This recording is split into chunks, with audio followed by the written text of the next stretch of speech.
خبر شامل کرتے ہیں سلیم خان نیلم ویلی سے۔ تحصیل ہیڈ کوارٹر شاہدرہ سے حکومت کی عدم توجہ، بلائی نیلم میں بنیادی سہولیات کا فقدان، عوام سراپا احتجاج۔ 11 جون 2024 کو کور کمیٹی روڈ بحالی تحریک کے ممبران کی انتظامیہ کے ساتھ مذاکرات ہوئے تھے۔ اس میں 25 جون کو اسفالٹ دیگر تعمیراتی کام شروع کرنے کا وعدہ کیا، لیکن انتظامیہ کی جانب سے وعدہ خلافی کی گئی، جس کے خلاف 6 جولائی 2024 کو کور کمیٹی تحریک بحالی روڈ کی ٹیم نے پہیہ جام ہڑتال کی کال دیتے ہوئے دوست کے مقام پر شاہراہ نیلم کے مکمل طور پر تمام قسم کی ٹریفک کے لیے بند کر دیا۔ 4 گھنٹے روڈ بند رہنے کے بعد انتظامیہ اور کور کمیٹی تحریک روڈ بحالی کے ممبران کے درمیان کامیاب مذاکرات ہوئے۔ انتظامیہ نے تحریری لکھا کر دیا کہ 10 تاریخ سے روڈ پر باقاعدہ طور پر پانی کا چھڑکاؤ ہوگا۔ 16 جولائی 2024 سے روڈ کی صفائی دیگر مختلف تعمیرات کا کام شروع ہوگا۔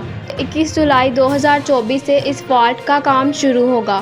مذاکراتی عمل میں ایس ڈی او شاہراہ الطاف امان، اسسٹنٹ کمشنر تحصیل Shahdara, D S P Shahdara, S H O Shahdara, S H O لواط نے انتظامیہ کی جانب سے کور کمیٹی تحریک روڈ بحالی کے ممبران اور ہڑتال میں شامل مظاہرین کے ساتھ کامیاب مذاکرات۔ عوامی اظہار کے مطابق امید ہے کہ عوام کے مطالبات حل ہوں گے، عوام کو روڈ پر احتجاج کے لیے مجبور نہیں کیا جائے گا۔ سلیم خان نیلم ویلی۔